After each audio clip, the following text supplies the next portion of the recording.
CNAFO s'impose sur le plateau avec une verve impitoyable, adressant un message incisif à l'Union européenne.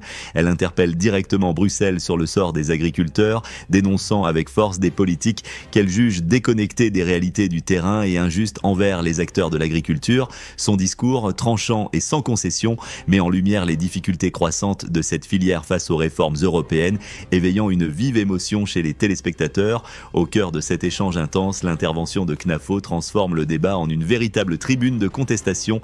Ses répliques cinglantes et son argumentaire implacable font résonner les doléances des agriculteurs et relancent la polémique sur l'avenir de l'agriculture en Europe.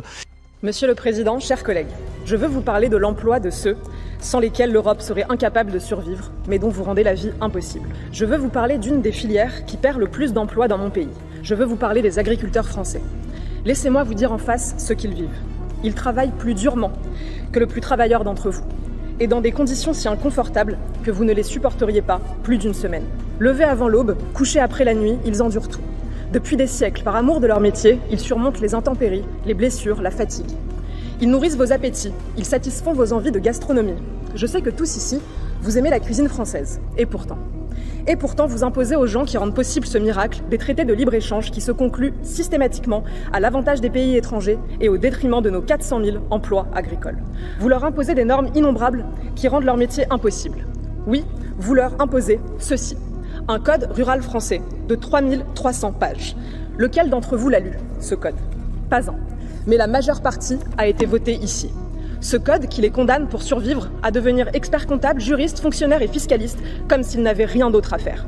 Avant-hier, dans les Vosges, j'ai rencontré Sophie, agricultrice. En à peine un an, elle a subi, par votre faute, 5 contrôles, 5 humiliations, 5 pertes de temps, donc d'argent, alors qu'elle en a si peu. 5 angoisses, 5 preuves que la colère des paysans, tout entière dirigée contre vous, est une colère juste. Avec Reconquête, je veux donner à leur colère un siège dans cet hémicycle. Parce que ce matin, à 5 heures, pendant que vous dormiez du sommeil du bureaucrate, des gens honnêtes et courageux se sont levés partout en France pour que vous puissiez manger. Tous les jours, ils travaillent pour vous. Alors demain, levez-vous à 5 heures du matin et travaillez.